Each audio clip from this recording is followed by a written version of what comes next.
అందరికీ వందనాలండి. అందరూ బాగున్నారు అనుకుంటున్నాను. ఇప్పటివరకు మనం రాజుల మొదటి గ్రంథం 1 నుంచి 16 అధ్యాయాలు చదువుకున్నాం.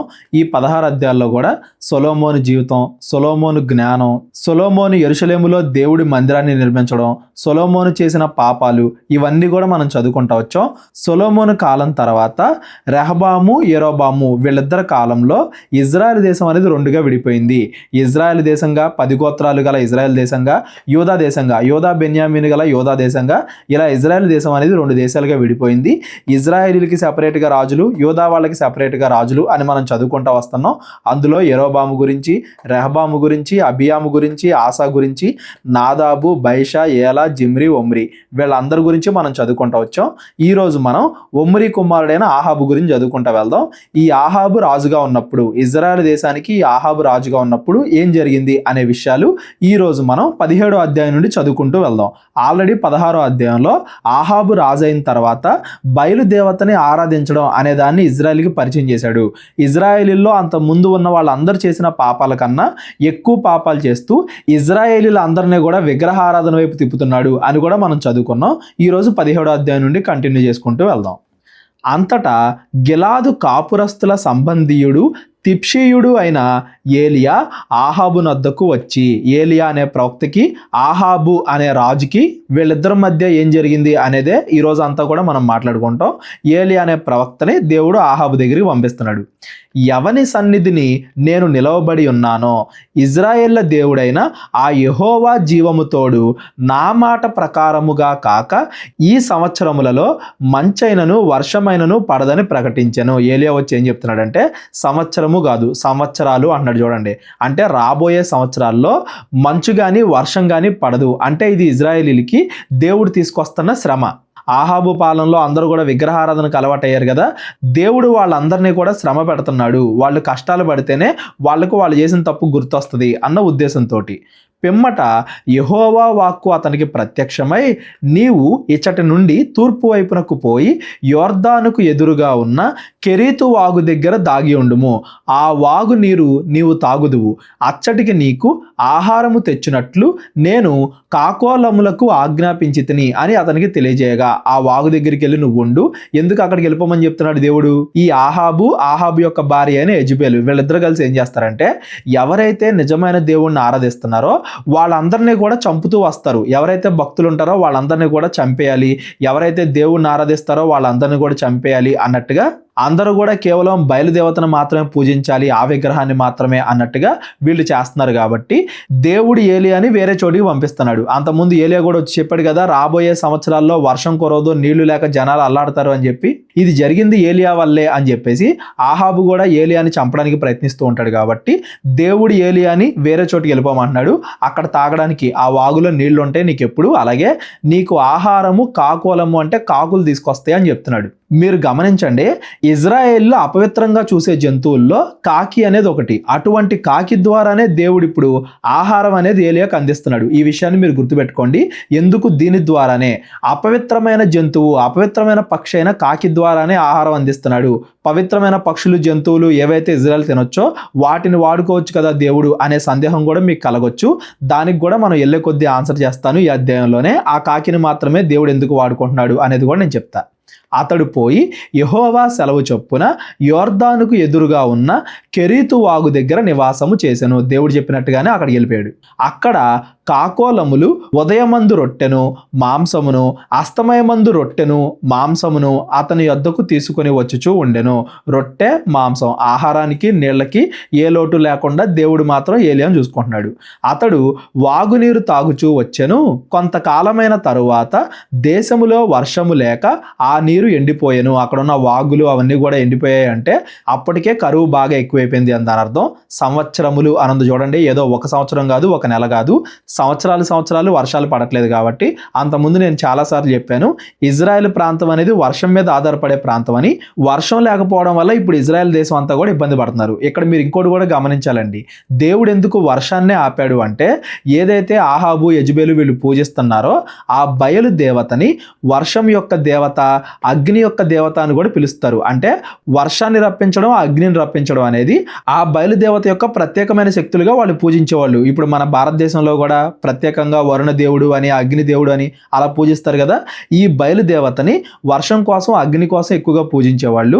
అది కేవలం విగ్రహం మాత్రమే, దేవుడు కాదు, ఏమి కాదు, ఊరికే రాయిని, వస్తువుల్ని మీరు ఆరాధిస్తున్నారు, దానికి నీళ్ళకి, దానికి వర్షానికి ఏం సంబంధం లేదు అని ఇజ్రాయెల్ అందరికి కూడా బుద్ధి చెప్పడానికి దేవుడు దేనికైతే దేవుడిగా వాళ్ళని నమ్ముతున్నారో అదే వర్షాన్ని దేవుడు ఆపించేశాడు. అంటే ఒకవేళ మీరు పూజించే దానికి శక్తి ఉంటే దేవుడు వర్షాన్ని ఆపేశాడు కదా, ఆ వర్షం రప్పించమని కోరుకోండి అన్నట్టుగా ఇది ఆ బయలుదేవత అనే విగ్రహం గురించి తీర్పు. అలాగే ఇజ్రాయెల్ అందరికి కూడా వాళ్ళు చేస్తున్న తప్పులను బట్టి తీర్పు అనేది మనం గమనించాలి. ఎలా అయితే 10 తెగుళ్ళు దేవుడు ఐగుప్తీల మీదకు పంపించి ఐగుప్తులో వాళ్ళు ఎవరినైతే పూజిస్తున్నారో ఆ దేవుళ్ళ విగ్రహాలకు శక్తి లేదు అని దేవుడు డైరెక్ట్గా ఎలా నిరూపించాడో ఇక్కడ కూడా అలాగే ఈ బయలుకు ఏమీ శక్తి లేదు అనే విషయాన్ని దేవుడి వర్షం ఆపడం ద్వారా అందరికీ తెలియజేస్తున్నాడు అనేది కూడా మీరు గమనించాలి. అంతట యెహోవా వాక్కు అతనికి ప్రత్యక్షమై ఈలాగు సెలవిచ్చెను, నీవు సీదోను పట్టణ సంబంధమైన సారెపతు అను ఊరికి పోయి అచ్చట ఉండుము. ఈ వాగునీరు ఎండిపోయింది కదా, దేవుడు వేరే చోటకి పంపిస్తున్నాడు. ఎందుకు పంపిస్తున్నాడు? మళ్ళా ఆ వాగునీరులోనే ఎక్కువ నీళ్ళు వచ్చేలా చేయొచ్చు కదా, కేవలం ఏలియాకు మాత్రమే నీళ్ళు అందేలా చేయొచ్చు కదా అనేది కూడా మనం కింద మాట్లాడుకుందాం. దేవుడు ఎందుకు వెళ్ళమంటున్నాడు అంటే, సీదోను పట్టణ సంబంధమైన సారెపతు అను ఊరికి వెళ్ళు, నిన్ను పోషించుటకు అచ్చటనున్న ఒక విధవరాలికి నేను సెలవిచ్చి తిని. అందుకతడు లేచి సారెపతునకు పోయి పట్టణపు గవిని యొద్దకు రాగా ఒక విధవరాలు అచ్చట కట్టెలు ఏరుచుండుట చూచి ఆమెను పిలిచి తాగుటకై పాత్రలో కొంచెము నీళ్లు తీసుకురమ్మని వేడుకొనెను. మీరు గమనించాలి, అప్పటికి వర్షం లేదు చాలా కాలం, అందరూ కూడా నీళ్ల కోసం అల్లాడుతున్నారు. ఆ టైంలో నీళ్లు వేరే వాళ్ళకి, ముక్కు మొహం తెలియని వాళ్ళకి ఇవ్వడం అంటే అది కొంచెం గొప్ప విషయం అని చెప్పుకోవాలి. స్వార్థము లేని వాళ్ళు మాత్రమే, నిజంగా మనసులో మంచితనం ఉన్న వాళ్ళు మాత్రమే అలా చేస్తారు అనేది కూడా మనం గమనించాలి. ఆమె నీళ్లు తేవబోచుండగా అతడు ఆమెను మరలా పిలిచి, నాకొక రొట్టె ముక్కను నీ చేతితో తీసుకొని రమ్మని చెప్పాను. నీళ్ళు ఇవ్వడమే గొప్ప అనుకుంటే నాకు నీళ్లు మాత్రమే కాదు, ఒకవేళ ఉంటే ఆహారం కూడా పెట్టు, రొట్టె ముక్క కూడా పెట్టు అని చెప్పేసి ఆమెను అడుగుతున్నాడు. మీరు గమనించాలి, ఇది సారెపతు అనే పట్టణం. ఈ విధవరాలు ఎవరంటే అన్యురాలు దగ్గరికి దేవుడు ఏలియాని పంపించాడు. అందుకామె, నీ దేవుడైన యెహోవా జీవము తోడు తొట్టిలో పట్టెడు పిండియు బుడ్డిలో కొంచెము నూనెయు నా యొద్ద ఉన్నవే గాని అప్పం ఒకటైనను లేదు. మేము చావక ముందు నేను ఇంటికి పోయి వాటిని నాకును నా బిడ్డకును సిద్ధము చేసుకొనవలెనని కొన్ని పుల్లలు ఏరుటికై వచ్చి తిని అనెను. నా దగ్గర కొంచెం పిండి మాత్రమే ఉంది, కొంచెం నూనె మాత్రమే ఉంది అంటే నాకు మా అబ్బాయికి, అంటే ఆ విధవరాలకు ఒక కొడుకు కూడా ఉన్నాడని దాని అర్థం. ఆ విధవరాలు ఆ కొడుకు వాళ్ళిద్దరికి మాత్రమే సరిపోతే నీకు పెట్టగలిగేంత ఆహారం నా దగ్గర లేదు, నేనే రేపో మాపో చనిపోతానేమో, ఇది మేము తినే ఆఖరి ఆహారం అన్నట్టుగా ఆవిడ చెప్పింది. అప్పుడు ఏలియా ఆమెతో ఇట్లా, నేను భయపడవద్దు, నీవు పోయి నేను చెప్పినట్లు చేయుము. అయితే అందులో నాకొక చిన్న అప్పము మొదట చేసి నా యొద్దకు తీసుకొని రమ్ము, తరువాత నీకును నీ బిడ్డకును అప్పములు చేసుకొనుము. భూమి మీద యెహోవా వర్షము కురిపించు వరకు ఆ తొట్టిలో ఉన్న పిండి తక్కువ కాదు, బుడ్డిలో నూనె అయిపోదని ఇజ్రాయేళ్ల దేవుడైన యెహోవా సెలవిచ్చుచున్నాడు అనెను. నీ దగ్గర ఎంతైతే కొంచెం పిండి ఉందో ఆ కొంచెం పిండిలో మొదట నాకు చెయ్యి, అప్పం అంటే రొట్టెలు అనుకోవచ్చు, మొదట నాకు చెయ్యి, ఆ తర్వాతే నువ్వు నీ బిడ్డ చేసుకోండి అంటున్నాడు. అంటే దాని ఉద్దేశం ఏంటంటే ఆవిడ దగ్గర ఉన్న ఆ కొంచెం పిండిలోనే అది వాళ్ళిద్దరికి మాత్రమే సరిపోద్ది, మీరిద్దరు కూడా కొంచెం కొంచెమే తిని మిగిలిన కొంచెం నాకు పెట్టండి అని ఏలియా అడుగుతున్నాడు అని దాని అర్థం. వర్షం మరలా కురిసేంత వరకు మీకు ఆహారం తక్కువ కాదు, నూనె తక్కువ కాదు అని యెహోవా సెలవిచ్చుచున్నాడు అని ఎంత ఏలియా చెప్పినప్పటికీ అది నమ్మడానికి ఆవిడికి ఎంత ధైర్యం కావాలి అనేది ఒకసారి మీరు ఆలోచించండి. అందులోనూ ఆవిడేం ఇజ్రాయేల్ కాదు, ఇజ్రాయేల్ దేవుడైన యెహోవా అనగానే నమ్మేయడానికి ఆవిడ ఇజ్రాయేలురాలు కాదు, అన్యురాలు. ఆవిడ దగ్గర ఉన్న కొంచెం పిండిలోనే మరలా అందులో కొంచెం తీసి వాళ్ళ కడుపులు పూర్తిగా నిండకుండా ఇతను కొంచెం పెట్టడం అంటే అది కేవలం తర్వాత ఏదో ఆహారం వస్తుందనో నూనె వస్తుందనో ఆశపడి కాదు, కేవలం ఇతనికి సహాయం చేయాలి అన్న ఉద్దేశంతో ఆవిడ ఇతనికి సహాయం చేస్తుంది అనేది కూడా మనం గమనించాలి. అంతటా ఆమె వెళ్ళి ఏలియా చెప్పిన మాట చొప్పున చేయగా అతడును ఆమెయు ఆమె ఇంటి వారును అనేక దినములు భోజనము చేయుచూ వచ్చిరి. అనేక దినములు అంటే ఏదైతే ఏలియా చెప్పాడో అది నెరవేరింది అని దాని అర్థం. ఆవిడ మొట్టమొదటిగా కొంచెం తీసి తాను బిడ్డ తినకుండా ఏలియాకి పెట్టింది. ఆ తర్వాత పిండి తక్కువ కాలేదు, నూనె తక్కువ కాలేదు, వస్తానే ఉన్నాయి అని దాని అర్థం. మొదట్లో మన దగ్గర ఉన్న దాంట్లోనే మనం మంచిగా ప్రవర్తిస్తే అప్పుడు దేవుడు మనల్ని ఆశీర్వదిస్తాడు అనేది మనం గమనించాలి. ఆవిడ కొంచెం కూడా ఏలియాకి పెట్టకుండానే దేవుడు విపరీతంగా పిండి కానీ నూనె కానీ ఆవిడికి దయచేయచ్చు. కానీ దేవుడు అలా అంటలా. దేవుడు ఏం చేస్తున్నాడు, ముందుగా ఆవిడకి ఒక పరీక్ష పెడుతున్నాడు. ముందేం చేయాలంటే నీకున్న దాంట్లోనే నువ్వు వేరే వాళ్ళకి సహాయపడాలి, ఆ మనసు నీకుంటే అప్పుడు దేవుడు నిన్ను ఆశీర్వదిస్తాడు అనే విషయం ఈ విధవరాలను చూసి మనం నేర్చుకోవాలి. ఆవిడ విధవరాలు, ఆవిడకి ఎవరో సహాయం లేదు, అందులోనూ పోషించడానికి బిడ్డ ఉన్నాడు. అయినా కానీ ఆకలితో ఉన్న వాళ్ళకి తన కొన దాంట్లోంచి కొంచెం తీసి పెట్టింది అంటే ఆవిడ మంచిది అని మనకు అర్థమవుతుంది. ఆవిడ విశ్వాసాన్ని బట్టి దేవుడు ఎక్కడో ఉన్న ఏలియాని ఈ విధవరాలి దగ్గరికి పంపించాడు అనేది మనకు అర్థం అవ్వాలి. ఇజ్రాయెల్లో అంతమంది ఉన్నా కానీ ఇజ్రాయెల్ అందరూ కూడా పాపలో బతుకుతున్నారు, విగ్రహారాధన చేస్తూ బతుకుతున్నారు. విగ్రహారాధన అంటే 10 ఆజ్ఞలకు వ్యతిరేకం అవడం, మంచి లక్షణాలు కోల్పోవడం. ఈవిడ అన్యురాలైనప్పటికీ ఈవిడ హృదయం బాగుంది కాబట్టి, ఈవిడ మంచిగా ఉంటుంది కాబట్టి దేవుడు ఈవిడ దగ్గరికి ఏలియాని పంపించాడు. ఈవిడికి సహాయం చేయడానికి, ఈవిని బిడ్డని రక్షించడానికి దేవుడు ఏలియాని ఇక్కడికి పంపించాడు అనేది మనకు అర్థం అవ్వాలి. పైన కూడా నేను చెప్పాను కదా, ఏలియాకి ఆహారం పంపించడానికి దేవుడు కాకిని వాడుకున్నాడు అని. ఇక్కడేమో అన్యురాల దగ్గరికి దేవుడు పంపిస్తున్నాడు. ఇదంతా దేనికోసం అంటే దేవుడు కేవలం ఇజ్రాయెల్కి మాత్రమే న్యాయం తీర్చేవాడు కాదు. ఎవరైనా కానీ, అన్యులైనా కానీ, ఎవరైనా కానీ విశ్వాసంతో ఉంటే వాళ్ళకి న్యాయం తీరుస్తాడు అనే విషయం అక్కడ ఏలియాకి మనందరికి కూడా అర్థం అవ్వాలి అన్న ఉద్దేశంతో ఈ దేవుడు ఇలా జరిగించాడు. మనం పవిత్ర జంతువులు అపవిత్ర జంతువుల దగ్గర కూడా మాట్లాడుకున్నాం. పవిత్ర పక్షులు అపవిత్ర పక్షులు, పవిత్ర జంతువులు అపవిత్ర జంతువుల ద్వారా దేవుడు ఇజ్రాయేలీలకి కొన్ని విషయాలు నేర్పించాలి అనుకుంటున్నారు. ఆ విషయాలే ఇజ్రాయేల్ మర్చిపోయినప్పుడు దేవుడు దాని ద్వారా ఏం చెప్పాలి అనుకుంటున్న విషయమే వాళ్ళకి తెలియకుండా వాళ్ళు విగ్రహారాధనలో పడిపోయినప్పుడు అప్పుడు ఇంకా పవిత్ర జంతువులే ఉంది, అపవిత్ర జంతువులే ఉంది, ఏదైనా ఒకటే కదా. ప్రకృతిలో దేన్నైనా కానీ దేవుడే కదా సృష్టించింది. దేన్నైనా కానీ దేవుడు తన పని కోసం వాడుకుంటాడు అనే దానికి కాకిని ఇక్కడ వాడుకున్నాడు. ఇక్కడేమో విధవరాల దగ్గరికి దేవుడు పంపించాడు. అంటే నాకు ఇజ్రాయేలీలకి అన్యులకి తేడా లేదు. ఎవరైతే విశ్వాసంతో ఉంటారో, మంచి మనసుతో ఉంటారో వాళ్ళందరికీ కూడా నేను తోడుంటాను అనే విషయాన్ని ఈ ఏలియాని దేవుడు ఈ విధవరాల దగ్గరికి, అన్యురాలైన విధవరాల దగ్గరికి పంపించడం ద్వారా మనం అర్థం చేసుకోవాలి. యేసుక్రీస్తు వారు కూడా లోకాసు వార్తలో ఇదే విషయాన్ని మరలా గుర్తు చేస్తారు. ఏలియాని దేవుడు అన్యురాల దగ్గరికి పంపించాడు కదా అని యేసుక్రీస్తు వారు కూడా కోట్ చేయడం మనం గమనించవచ్చు. అంటే కొత్త నిబంధనలో ఉన్న యేసుక్రీస్తు వారు కూడా ఏం చెప్తున్నారు అంటే దేవుడు కేవలం ఇజ్రాయెల్ కోసం మాత్రమే పనిచేసేవాడు కాదు. ఎవరైనా కానీ విశ్వాసంతో ఉంటే, ఎవరైనా కానీ మంచి మనసుతో ఉంటే వాళ్ళ దగ్గరికి దేవుడు తన మనుషుల్ని, తన ప్రవక్తల్ని, తన మాటలు చెప్పే వాళ్ళని పంపిస్తాడు, సహాయాన్ని వాళ్ళకి దయచేస్తాడు. దేవుడు మన హృదయాన్ని మాత్రమే చూస్తాడు అనే విషయాన్ని ఈ విధవరాల దగ్గర నుండి మనం నేర్చుకోవాలి. అలాగే ఈ కాలంలో కూడా కొందరు పాత నిబంధనలో దేవుడు అవి తినొద్దన్నాడు, ఇవి తినొద్దన్నాడు, అలా ఉంది ఇలా ఉంది అని చెప్పి పాత నిబంధనలో ఉన్నవి చాలా ఫాలో అవుతారు. అలా ఫాలో అవ్వాల్సిన అవసరం లేదని కూడా నేను నిర్గమకాండం, లేవికాండంలో ఎక్స్ప్లెయిన్ చేశా. దాని వెనకాల భావం తెలియనప్పుడు ఆ ఆజ్ఞ పాటించాల్సిన ఉపయోగం లేదు. ప్రతిదాన్ని కూడా దేవుడే చేశాడు అనే విషయాన్ని కూడా ఈ సందర్భం ద్వారా మనం గమనించాలి అనే విషయాన్ని ఇక్కడ నేర్చుకోవాలి. ఇప్పటిదాకా చదువుకున్న దాంట్లో ఎవరికైనా ఏదైనా డౌట్ ఉంటే డిస్క్రిప్షన్లో నా నెంబర్ ఉంటుంది, కాల్ కానీ వాట్సాప్ కానీ చేయండి. యెహోవా ఏలియా ద్వారా సెలవిచ్చిన ప్రకారము తొట్టిలో ఉన్న పిండి తక్కువ కాలేదు, బుడ్డిలో ఉన్న నూనె అయిపోలేదు. దేవుడు ఏదైతే చెప్పాడో ఏలియా ద్వారా అది యాజ్ ఇట్ ఈజ్ జరుగుతుంది అని దాని అర్థం. కొత్త నిబంధనలో కూడా ఈ ఏలియా గురించి, ఏలియా వర్షాన్ని ఆపడం గురించి, ఏలియా డైరెక్ట్గా రాజును ఎదిరించడం గురించి, వీటన్నింటి గురించి మనం కొత్త నిబంధనలో కూడా మాట్లాడుకుంటాం. అందుకే ఎక్కువగా ఏలియా గురించి, వీళ్ళందరి గురించి డీటెయిల్డ్గా రాయబడుతుంది అనేది కూడా మనం గమనించాలి.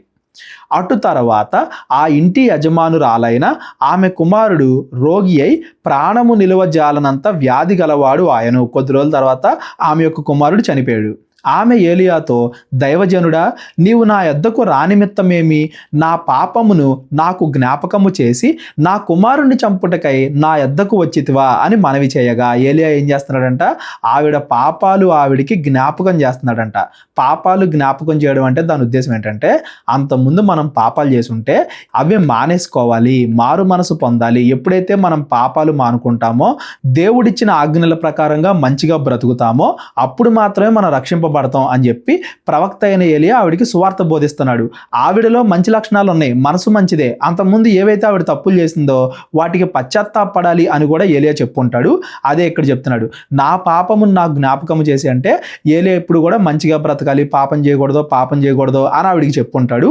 అందుకే ఆవిడ, నా పాపం నాకు జ్ఞాపకం చేశావు, ఈ రోజు నా కుమారుడు చనిపోవడానికి కారణం అదేనా? ఇంకా నేను దేవుడి గురించి తెలుసుకోవడం, పశ్చాత్తాపడడం, మనసు మార్చుకోవడం, ఇవన్నీ కూడా దేనికి? నువ్వెందుకు వచ్చావు నా దగ్గరికి? నేను దేవుడి దేవుడి గురించి తెలుసుకోకముందే బాగున్నాను కదా, తెలుసుకున్న తర్వాత నా కుమారుడు చనిపోయాడే అని ఆవిడ మాట్లాడుతుంది.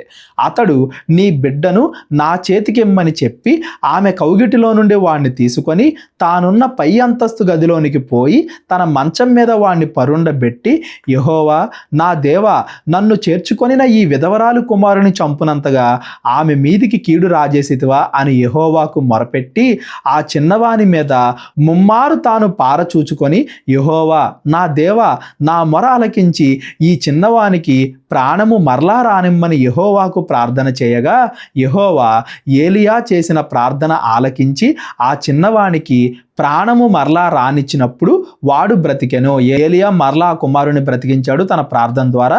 చాలా గొప్పగా, ఎంతో గొప్పగా ప్రార్థన చేసి ఉంటాడు యెహోవాకు మొరపెట్టి. అంటే ఇక్కడే మనకు 2-3 వచనాలు చెప్పబడింది. అంటే చాలా గొప్పగా ప్రార్థన చేశాడు ఏలియా అని దాని అర్థం. ప్రార్థన చేయడం వల్ల చనిపోయిన ఆ బాలుడు మరలా బ్రతికాడు. మీరు గుర్తుపెట్టుకోవాలండి, బైబిల్లో చనిపోయిన వాళ్ళు తిరిగి లేవడం అనేది ఇదే మొట్టమొదటి సూచక్రియ.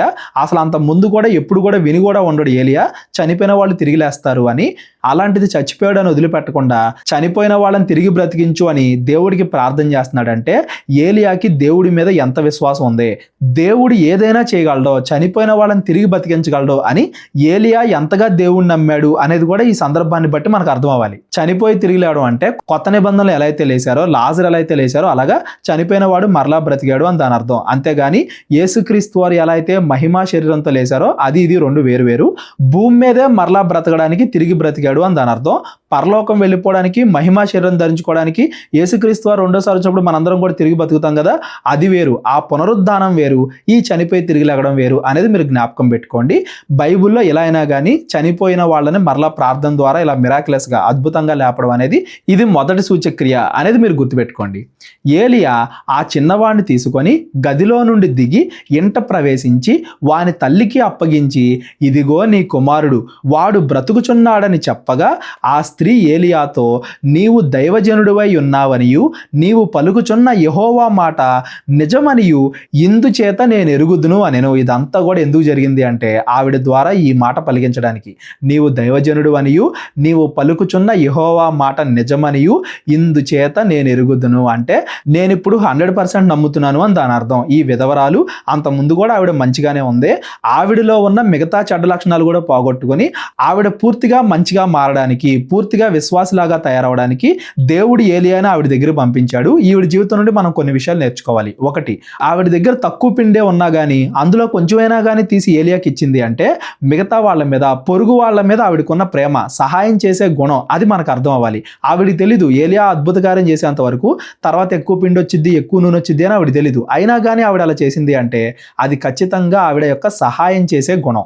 ఆ గుణమే ఏలియాని ఆవిడ దగ్గరికి రప్పించేలాగా దేవుడు ఇలా ప్రణాళిక వేశాడు అనేది మనకు అర్థం అవ్వాలి. మన కష్టాల్లో కూడా మనం మంచిగా బ్రతకాలి, తప్పు చేయకూడదు, మన స్వార్థాన్ని మనం చూసుకోకూడదు. ఈ విధవరాల దగ్గర నుండి అది నేర్చుకోవాలి. మనం నేర్చుకోవాల్సిన రెండో విషయం ఏంటంటే కొంతకాలం మన జీవితం బాగానే ఉన్నా దేవునిలోకి వచ్చిన తర్వాత మన జీవితంలో ఏవైనా కష్టాలు వస్తున్నాయి అంటే ఆ కష్టాలు అనేవి మన విశ్వాసం పెరగడానికే అనే విషయాన్ని కూడా మనం గమనించాలి. ఇక్కడ ఆవిడ కుమారుడు చనిపోయాడు, ఆవిడికి తెలీదు ఆయన మరలా తిరిగి బ్రతుకుతాడని. ఆవిడ కష్టాలు వచ్చినా కానీ ఏలియా నిద్రలో చంపేయాలనో, ఏలియాని ఇంకేదో చేయాలనో, తరిమేయాలనో ఇలా చూడాలి. ఆవిడ దైవజనుడా అంది, అంటే దేవుడి ప్రవక్త అని గుర్తించింది. ఇలా ఎందుకు వస్తున్నాయి కష్టాలు, నేనేం చేయాలి, నేనేం తప్పు చేశాను, ఎందుకు ఇలా జరుగుతుంది అని ఆవిడ సమాధానాలు వెతకడానికి, దేవుడి దగ్గర ఆన్సర్స్ వెతకడానికి ఆవిడ ప్రయత్నించింది. ఎవరైతే దేవుడిని వెతుకుతారో వాళ్ళకి దేవుడి దగ్గర అవుతాడు అన్నట్టుగా ఆవిడ కష్టాల్లో ఆవిడ చెడుతనం వైపు తిరగలా, దేవుడిని వెతికింది. అందుకే దేవుడు ఆవిడ కుమారుని మరలా తిరిగి బ్రతికించడం ద్వారా పూర్తిగా ఆవిడ దేవుడిని నమ్మేలాగా, పూర్తిగా ఆవిడికి దేవుడి మీద విశ్వాసం పెరిగేలాగా దేవుడు చేశాడు. కష్టాలు వచ్చినప్పుడు మనం కూడా వెనక్కి తిరగకుండా దేవుడి మీదే నమ్మకంతో ఆ సమస్యకి పరిష్కారం వెతకాలి అని మనం ప్రయత్నిస్తే ఈ విధవరాలిలాగా మనం కూడా ఆశీర్వదింపబడతాం. దేవుడిలో ఇంకా మన విశ్వాసాన్ని బలంగా పెంచుకుంటాం. ఇవన్నీ కూడా దేవుడు మన మంచి కోసమే చేశాడు అనే విషయాన్ని కూడా చివరిలో మనం గ్రహించగలుగుతాం. ఈ విధవరాల జీవితం దగ్గర నుండి మనం చాలా నేర్చుకోవాలి. ఇవన్నీ కూడా మనకి నేర్పించడానికే దేవుడు ఎక్కడో ఉన్న ఏలియాని ఎంత దూరం ఈ విధవరాల దగ్గరికి, అన్యురాలైన ఈ విధవరాల దగ్గరికి దేవుడు తీసుకొచ్చాడు అనే విషయాన్ని కూడా మనం గమనించాలి. ఈ మొదటి రాజులు 18వ అధ్యాయం కూడా మనం చదువుకుందాం. 19వ అధ్యాయం నుండి రేపొద్దున మనం చదువుకుంటూ వెళ్దాం. అనేక దినములైన తరువాత 3వ సంవత్సరమందు యెహోవా వాక్కు ఏలియాకు ప్రత్యక్షమై, 3వ సంవత్సరం మంది అంటే వర్షం ఆగిపోయి ఇప్పటికీ 3 సంవత్సరాలు అయింది అని దాని అర్థం. ప్రజలందరూ కూడా బాగా ఇబ్బంది పడుతున్నారు అని దాని అర్థం. నేను భూమి మీద వర్షము కురిపింపబోచున్నాను, నీవు వెళ్ళి ఆహాబును దర్శించమని సెలవీయగా. వర్షం కురిపింపబోతున్నానంటే ఊరికే కురిపిస్తున్నాడని కాదండి, మరలా వర్షం కురిపించడానికి. ఇజ్రాయెల్ అందరూ కూడా ఈ పాటికి దేవుడికి అనేక సార్లు ప్రార్థన చేసి ఉంటారు కాబట్టి వాళ్ళ తప్పును వాళ్ళు గుర్తించారు కాబట్టి వాళ్ళందరికీ కూడా ఫైనల్గా దేవుడి గురించి తెలియజేసి వర్షం కురిపించే సమయం అయింది అని చెప్పి దేవుడు ఏలియాని వెళ్ళమన్నాడు. ఏలియా మరలా తిరిగి బయలుదేరుతున్నాడు, ఆహాబు దగ్గరికి వెళ్తున్నాడు. ఆహాబును దర్శించుటకే ఏలియా వెళ్ళిపోయాను, ఈ అన్యురాల దగ్గర నుండి వెళ్ళిపోయాడు. షోమ్రోనులో ఘోరమైన క్షామము కలిగి ఉండగా, కరువు బాగా ఎక్కువైపోయింది, ఎందుకంటే 3 సంవత్సరాలు పడలేదు కాబట్టి వర్షం. ఆహాబు తన గృహ నిర్వాహకుడగు ఓబద్యాను పిలిపించెను. ఈ ఓబద్య యెహోవా యందు భయభక్తులు గలవాడే యెజబేలు యెహోవా ప్రవక్తలను నిర్మూలము చేయుచుండగా గుహలో 50 మందిగా 100 దాచి అన్నపానములిచ్చి వారిని పోషించెను. ఇక్కడ మనకి ఇంకో మంచి వ్యక్తి కనబడుతున్నాడు, ఇతని పేరు ఓబద్య. ఈ ఓబద్య అనే పేరు కూడా మీరు గుర్తుపెట్టుకోండి.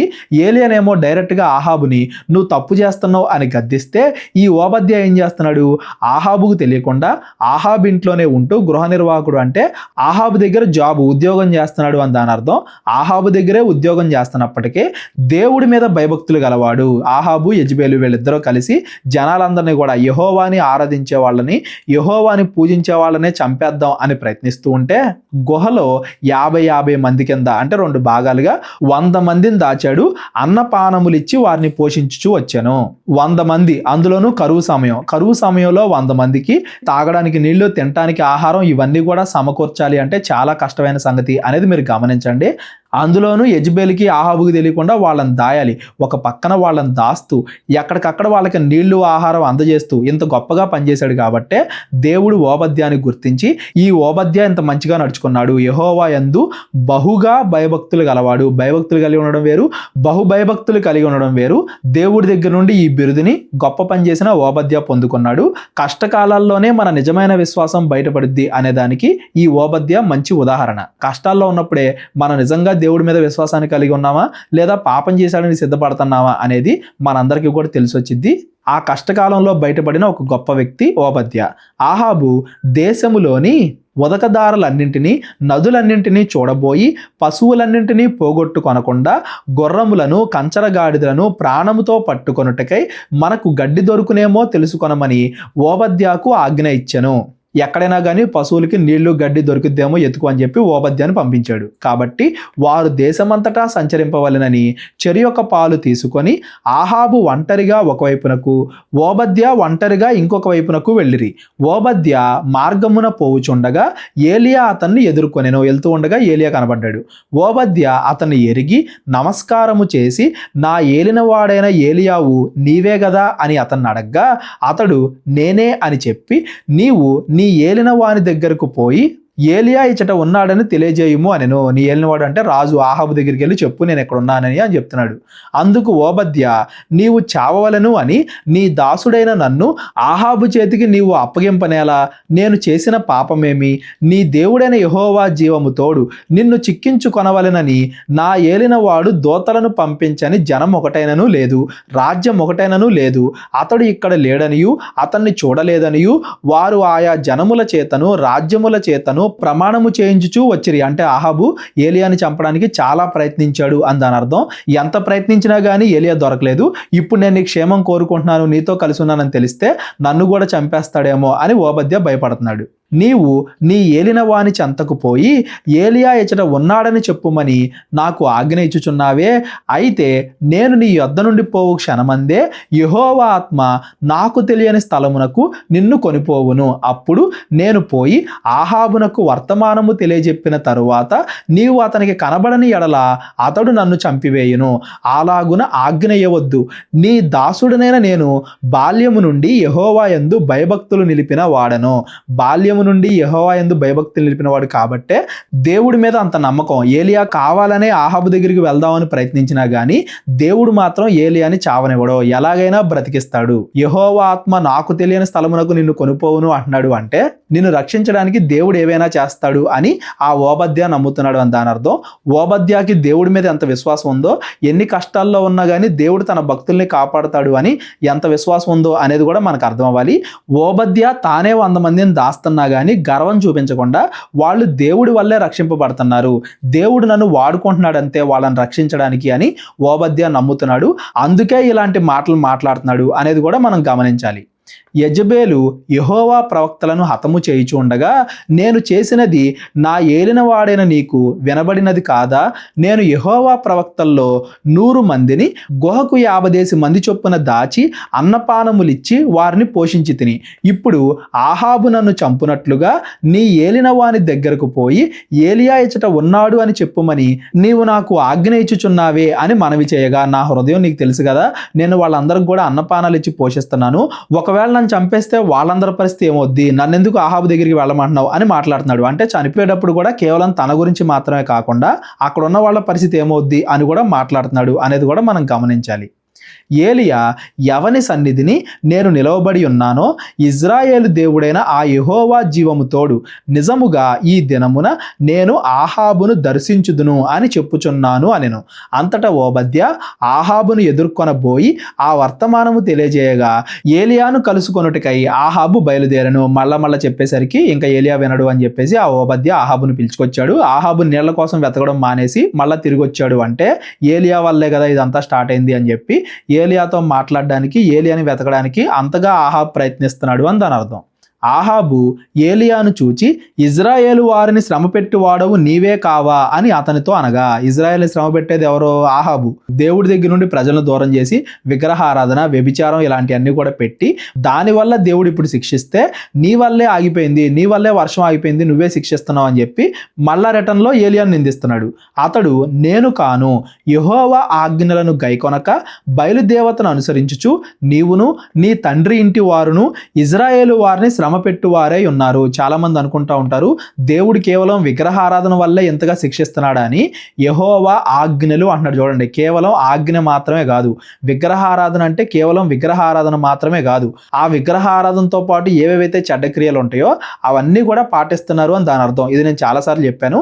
ఎప్పుడైతే దేవుడిని పక్కన పెట్టి విగ్రహాల జోలికి వెళ్తామో అప్పుడు దేవుడి యొక్క 10 ఆజ్ఞల్ని పక్కన పెట్టేస్తాం.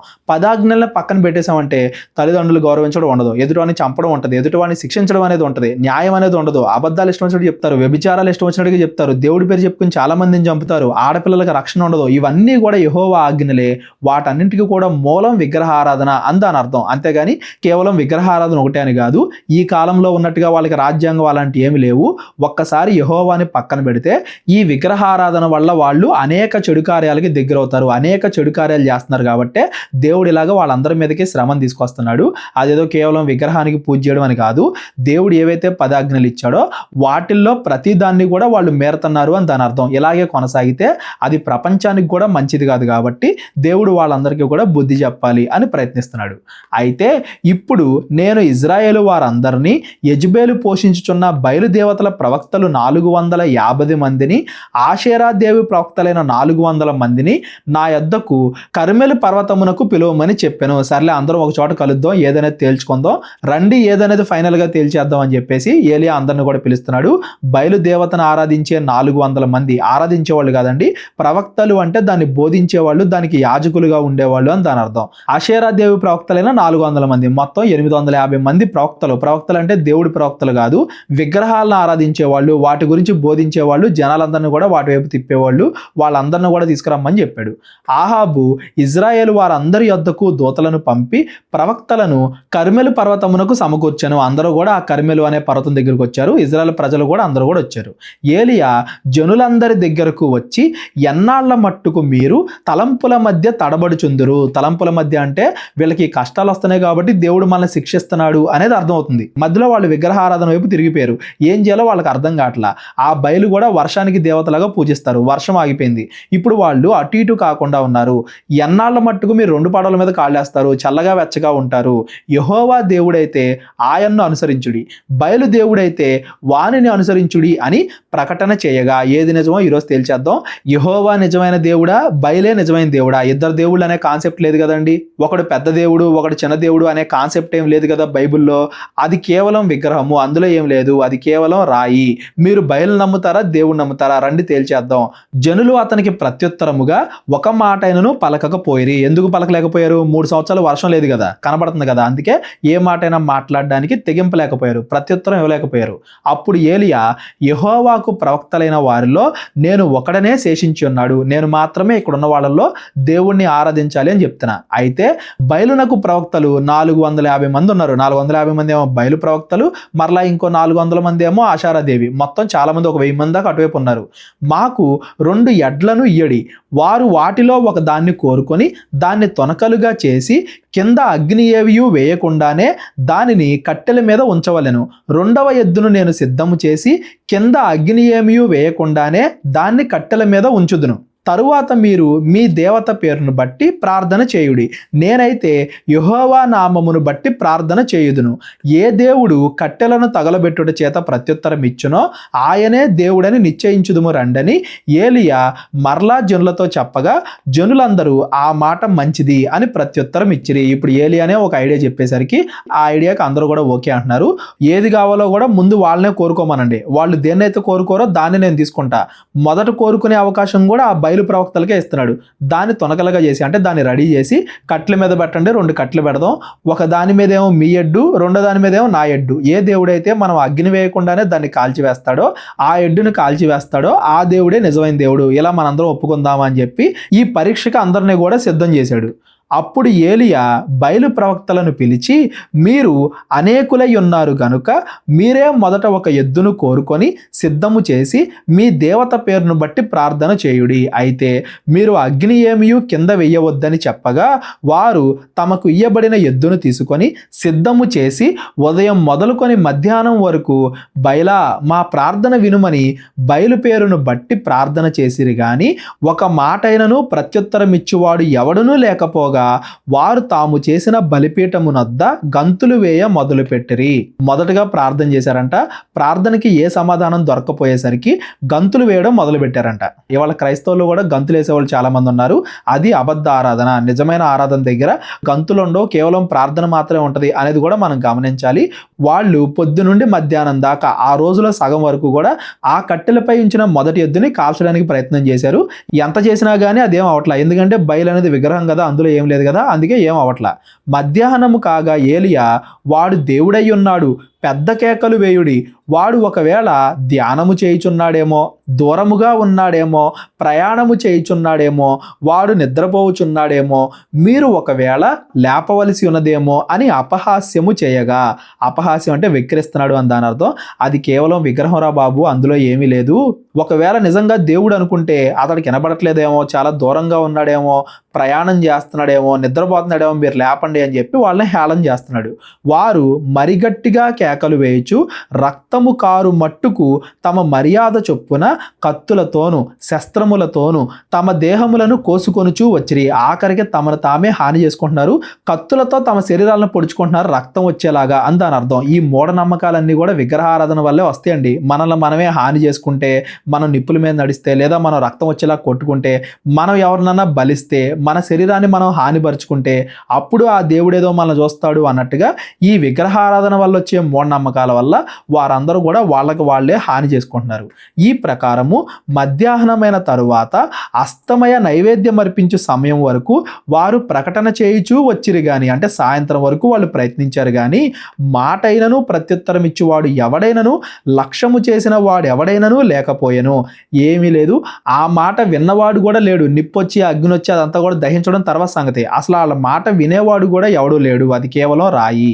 అప్పుడు ఏలియా, నా దగ్గరకు రండని జనులందరితో చెప్పగా జనులందరూ అతని దగ్గరకు వచ్చిరి. అతని దగ్గరికి అంటే రెండో చోట ఆ రెండో ఎద్దును అతడు సిద్ధపరుస్తున్నాడు అని దాని అర్థం. అతడు కింద పడద్రోయబడిన యెహోవా బలిపీఠమును బాగు చేసి, అంతకుముందు అక్కడ యెహోవా బలిపీఠం ఉండేది, దాన్ని పాడు చేశారు. దాన్ని బాగు చేసి యెహోవా వాక్కు ప్రత్యక్షమై, నీ నామము ఇజ్రాయేలగునని వాగ్దానము నొందిన యాకోబు సంతతి గోత్రముల లెక్క చొప్పున 12 రాళ్లను తీసుకొని ఆ రాళ్ల చేత యెహోవా నామమున ఒక బలిపీఠము కట్టించి దాని చుట్టూ 2 మానికల గింజలు పట్టునంత లోతుగా కందకం ఒకటి తవ్వించి కట్టెలను క్రమముగా పేర్చి ఎద్దును తునకలుగా కోసి ఆ కట్టెల మీద ఉంచి జనులు చూచుచుండగా మొత్తం అదంతా కూడా సిద్ధపరిచాడు. బలిపీఠాన్ని తిరిగి కడతామంటే అక్కడ 12 రాళ్లు పెట్టాడు. ఇజ్రాయెల్ దేశం అనేది 2 ముక్కలు అయిపోయింది.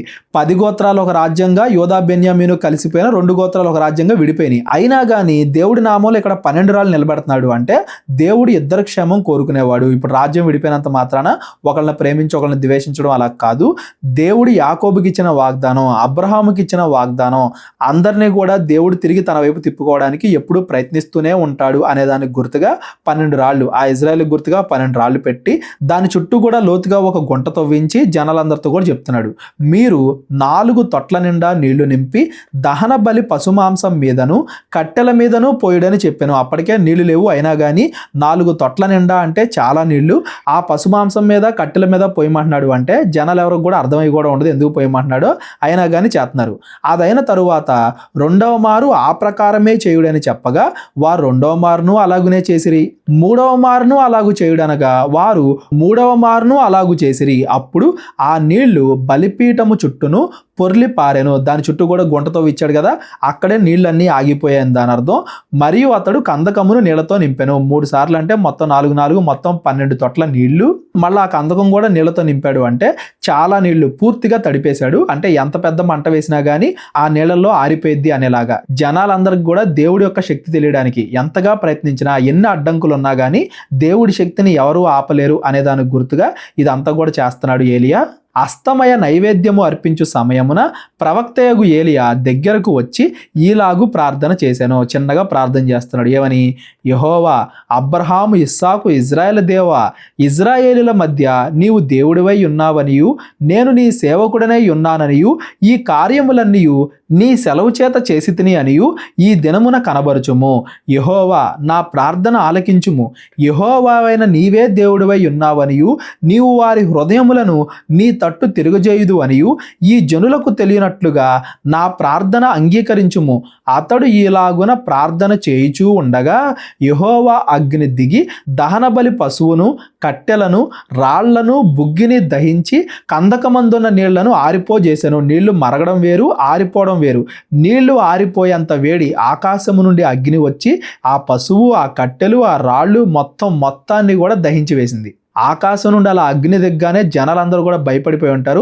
మరలా అది ఎక్కడ జరగకుండా కేవలం ఎక్కడైతే ఏలియా ఆ ఎద్దును పెట్టాడో అక్కడ మాత్రమే ఆకాశం నుండి పెద్ద అగ్ని వచ్చి అది మొత్తాన్ని కూడా దహించి వేసింది. అంటే అది చూడడానికి ఎంత భయంకరంగా ఉంటుందో అనేది మీరు ఇమాజిన్ చేయండి. ప్రార్థన చేయడం ముగించను కూడా లేదు ఏలియా. ప్రార్థన చేస్తూ ఉండగా, ఇంకా ఏలియా ప్రార్థన చేస్తూ ఉండగానే ఆ అగ్ని వచ్చి దహించి వేసింది. అందరికీ కూడా యెహోవాయే నిజమైన దేవుడు అని తెలిసింది. వాళ్ళు పొద్దు నుండి సాయంత్రం దాకా చాలా కష్టపడ్డారు. కొంచెం అగ్ని కూడా రాలేదు. ఏలియా ప్రార్థన చేస్తూ ఉండగానే అగ్ని వచ్చి ఆ మొత్తాన్ని కూడా దహించి వేసింది. అంతటా జనులందరూ దాన్ని చూచి సాగిలపడి యెహోవాయే దేవుడు, యెహోవాయే దేవుడు అని కేకలు వేసిరి. అందరికీ కూడా అర్థమైంది దేవుడే నిజమైన దేవుడు, ఆ బయలు అనేది కేవలం విగ్రహం అని అందరికీ కూడా ఆ సమయానికి అర్థమైంది.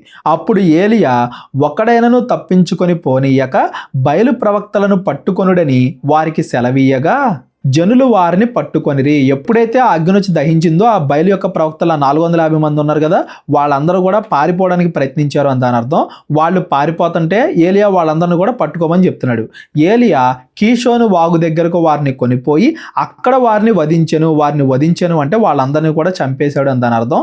ఎవరెవరైతే ఆ విగ్రహారాధన చేయమని ప్రోత్సహించి ఆ ప్రజలు ఉన్నారో ఆ ప్రవక్తలు, వాళ్ళందరినీ కూడా ఏలియా చంపించేశాడు అని దాని అర్థం. చాలా మందికి అనిపించవచ్చు ఎందుకు చంపాడు అని చెప్పేసి.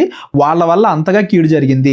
జనాలు అంతగా వాళ్ళ వల్ల చెడుతనంలో పడిపోయారు అని దాని అర్థం. అంతకుముందు ఎలా అయితే దేవుడు కనానీయులకు తీర్పు తీర్చేవాడో ఇప్పుడు ఇజ్రాయేలీలకు కూడా అలాగే తీర్పు తీరుస్తున్నాడు అనేది కూడా మనకు అర్థం అవ్వాలి. ఎవరికైనా ఏదైనా డౌట్ ఉంటే డిస్క్రిప్షన్లో నా నెంబర్ ఉంటుంది, కాల్ కానీ వాట్సాప్ కానీ చేయండి.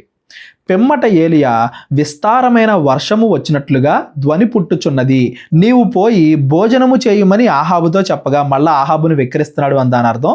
ఇప్పటిదాకా వర్షం ఎందుకు రాలేదు అంటే మీరు విగ్రహారాధన చెడుతనం వైపు జనాలను తిప్పారు కదా, ఇప్పుడు ఆ చెడ్డ ప్రవక్తలందరూ కూడా చనిపోయారు కాబట్టి వర్షం పడుద్ది అని కూడా ఏలియా చెప్తున్నాడు.